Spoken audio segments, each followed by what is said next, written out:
sépare Bruxelles et la bande de Gaza. Pourtant, la capitale européenne est l'épicentre diplomatique sur la question ce lundi.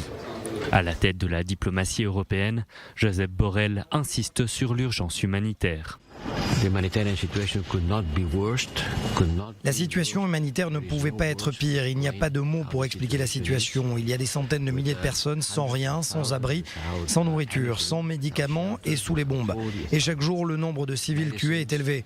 De nombreux ministres ont déclaré qu'il y en avait trop. Mais la question est de savoir ce qu'est un trop grand nombre. Trop, qu'est-ce que cela signifie? Eh bien, trop, c'est 25 000 personnes. Combien de temps cela va-t-il durer? Les débats ont été l'occasion de faire apparaître deux discours majeurs de la communauté diplomatique européenne. D'un côté, les 27 appellent à une paix à long terme et à la solution à deux États. De l'autre, ils s'en prennent au Hamas, mettant en avant leur combat contre les financements du groupe terroriste.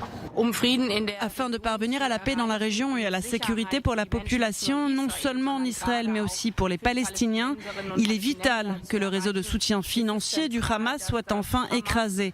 C'est pourquoi l'Union européenne vient de lancer des sanctions contre le réseau de soutien financier du Hamas. Je me félicite qu'il y ait des sanctions qui puissent être prises contre les terroristes du Hamas. J'espère que des sanctions seront également prises dans les prochains jours contre les colons violents en Cisjordanie notamment. Sur place, le ministre israélien des Affaires étrangères est venu défendre la position de Jérusalem, rappelant les objectifs d'Israël, l'éradication du Hamas et le retour des otages.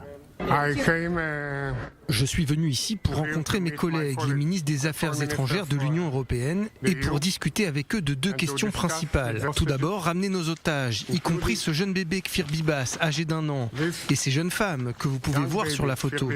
4 d'entre elles, avant et après ce qu'ils leur ont fait subir. Il y a urgence. Il est très important de le faire très vite et de les ramener. La deuxième chose est de soutenir Israël dans le démantèlement de l'organisation terroriste du Hamas, qui a attaqué Israël de manière très brutale, et nous devons rétablir notre sécurité.